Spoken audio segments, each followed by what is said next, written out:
Salve, tá começando mais um SamuCast, que na verdade é o primeiro. SamuCast é um projeto do... Por que esse negócio você não botou no... Meu Deus do céu! Perdão. Os filhos das trevas são mais sábios que os filhos da luz. Deixa eu falar, pelo amor de Deus. Onde a gente vai propor alguma reflexão sobre alguma série, algum filme, algum jogo. Sempre à luz da Bíblia, é claro. E hoje a gente vai falar sobre Shrek, a saga, que é a melhor saga que existe. Peraí, pra ser saga tem que ter quantos filmes? Trilogia já é saga. Porque, tipo, o Senhor dos Anéis é saga. Bem, Shrek, pra quem é impossível alguém não conhecer, mas Shrek é uma animação da DreamWorks, lançada em 2001, que ganhou 3 sequências, que é Shrek 2 em 2004, Shrek III em 2007 e em 2010 Shrek para sempre, que é o Shrek 4 que a gente fala. Você que nunca ouviu a história do Shrek, na verdade conta a história de um ogro, o primeiro pelo menos, né? Conta a história de um ogro que vive pacificamente a vida dele, vive num pântano isolado, nas terras que são dele. E aí um dia algumas criaturas fantásticas, que são criaturas dos contos de fada, invadem o terreno dele. E aí elas dizem que elas vieram a mando do Lord Farquaad, que é o rei daquelas terras, e expulsou eles pro pântano para poder deixar a cidade limpa dessas criaturas fantásticas. E o Shrek se indigna com aquilo, porque a terra é dele e tal, e aí ele vai até o Lord Farquaad para poder recuperar as terras dele de volta, para ficar só para ele. E aí o Lord Farquaad diz que se o Shrek matasse o dragão e ele salvasse a princesa Fiona, que estava presa no castelo, ele podia devolver as terras do Shrek. E nisso aí a gente tem o início do Shrek 1 e o que serviu de base pro resto de tudo, né, do Shrek. Um dos assuntos que a gente queria falar nisso era do heroísmo involuntário, digamos assim, que as criaturas chegam lá do nada. E aí ele fala, não, eu vou atrás do Lord Farquaad e eu vou trazer essas terras pra tirar vocês daqui. Aí eles acham que legal, ele vai salvar a gente. As criaturas, só que ele só queria a terra dele de volta. É uma proposta egoísta, né? É uma proposta egoísta que o pessoal acha que é um ato tipo... Tá. Inicialmente, acho que na história do Shrek, na verdade em vários pontos de todos os filmes, a proposta dele de agir como um herói é sempre uma proposta muito egoísta, né?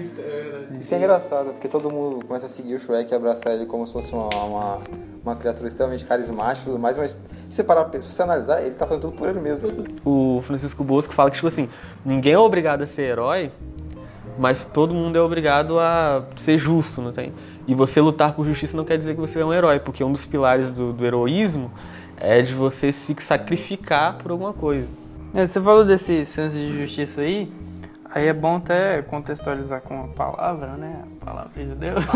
Na verdade, se você encontrar esse termo herói na Bíblia, você não vai encontrar nada, ou quase nada, né? No mundo gospel hoje, a gente tem várias referências nas músicas sobre isso, né? Tem uma música do Alessandro Vilas Boas, da Carpinteiro, que na versão raiz.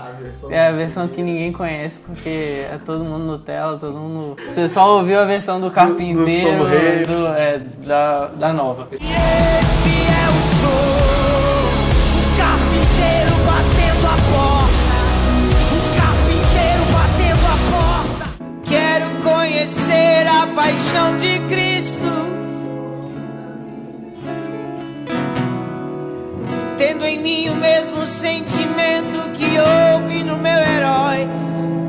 Mas ele faz aquela referência de tendo o mesmo sentimento que houve no meu herói, que tá lá em Filipenses 2 e 3, né?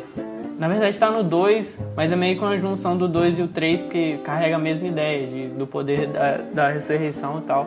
Mas não se fala de herói na Bíblia, e quando se fala tipo, de tragédia. Que nem Isaías capítulo 3, quando ele diz que, tipo, um homem agarrará seu irmão, um da família de seu pai, e lhe dirá, você pelo menos tem um manto, seja o nosso governante, assuma o poder sobre esse monte de ruínas. Então, tipo, é uma proposta desesperadora das pessoas, que não tem ninguém ali como um líder, como um herói, como uma pessoa a ser seguida. É porque o engraçado é que você fala, você pelo menos tem um monte, tipo assim... Era algo básico, ou seja, era tipo um mínimo que todo mundo poderia ter, né? Isso, então você pelo menos tem um manto. Então, assim, as pessoas não conhecem o básico, só para o cara fazer o mínimo ali, o essencial, ele foi considerado um herói. Então... tipo... Rouba mais faz, né? E meio...